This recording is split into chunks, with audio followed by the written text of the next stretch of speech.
A hush settled across the land beneath the obsidian skies. The fighting had all but ceased. As the stars faded in the sky, the terrible silence was deafening. Then came the rendering, and so the world ended.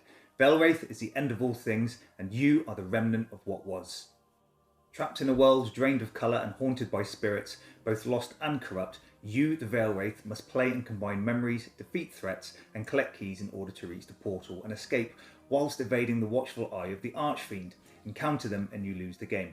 Veilwraith is a one-player card game with deck-building elements from Tristan Hall, who brought us the Kilforth Saga and the historic epic Battle System series. Veilwraith is set in the same universe as Kilforth, but offers some new gameplay with some unique mechanics.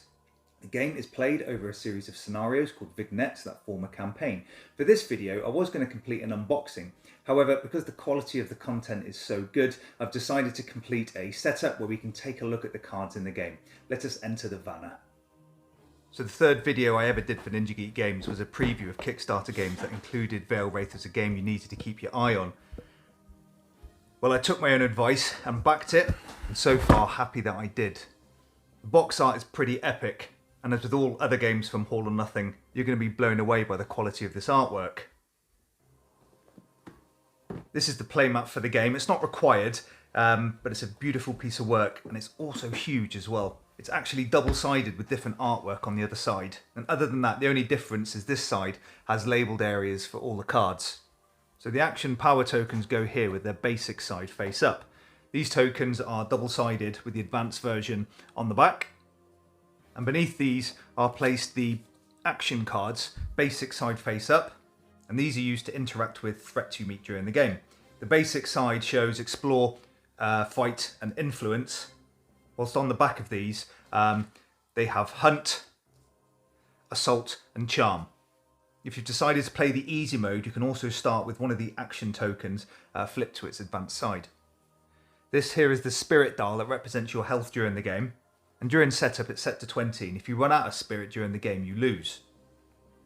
And this sits over here. These power tokens are set aside during the game, and they're used to increase the power of actions. And I think the game comes with about 20 of these tokens. And as an action, you can tilt the card about 45 degrees to place one of these power tokens on top that can be utilised in future turns. However, when using the action fully, you turn these cards 90 degrees. And any tokens on them will then provide +1 power to that action. And once completed, the action card will then move down to position 1, and these cards are shifted up. So you start the game with a deck of 20 memory cards that are drawn to hand during play. And these have abilities that can be used, as well as power bonuses to an action. And these cards are placed next to that action card to reflect this. As the campaign progresses, you can also get some memory upgrade cards. And as well as playing these cards for their ability or their bonus to the action cards, you can also combine them to utilise the power in the bottom left corner as well. But these begin the first game out of play. And your basic memory cards are shuffled and placed face down here. Now the game comes with 5 vignettes that are basically the scenarios that you'll play through the games. And these are Lost Ruins, Nesting Woods, Serene Lake, Weld Heart and Forlorn Village. For your first game, it suggests you use the Lost Ruins and the others will be removed from play. Now each of the cards has setup instructions to assemble the threat deck, and each of them has a unique ability that will affect gameplay in some way.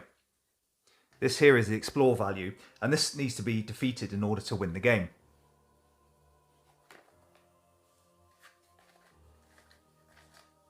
To set up the threat deck, you'll need to shuffle the 5 keys and place them face down to form 5 stacks. Now these are the keys here, and we'll place them face up for the time being. Each of them has a different explore value that will need to be defeated in order to gain that key. And you can only attempt to explore and beat the vignette if you've gained all 5 of these keys. Now once gained, they sit face up in your play area, and each card has 2 available actions. You can turn the card to use its turn ability, or flip it to use its more powerful ability. However, once flipped, you cannot use that card ability for the remainder of the game. Anyway, to continue with the setup, these were randomly placed face down to form 5 stacks. So this area on the vignette card indicates which stack particular foes are playing.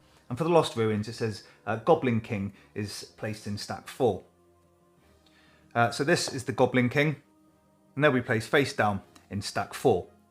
Now the other vignettes have a variety of foes that are placed in various stacks.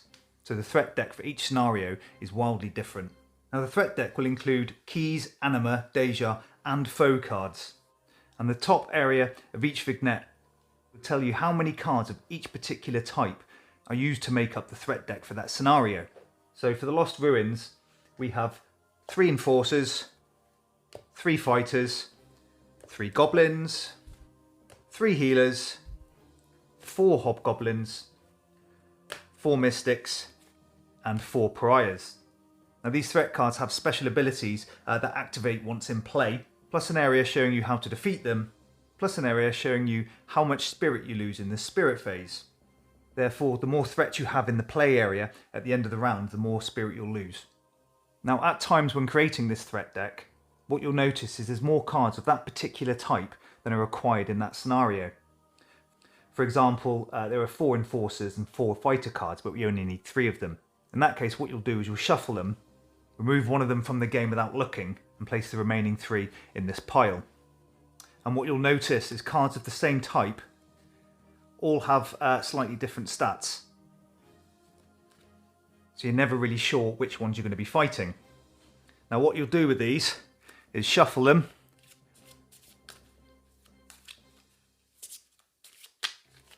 and evenly distribute them between the 5 stacks.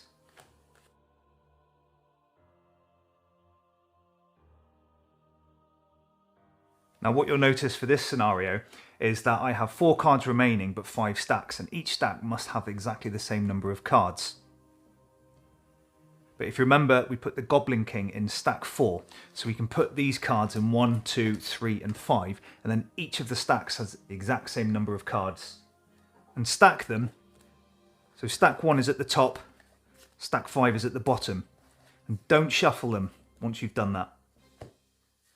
Now this card here is the Archfiend, and they spend most of their time there, casting an evil eye over your progress. Now during the game, threat cards make their way into the threat area up here.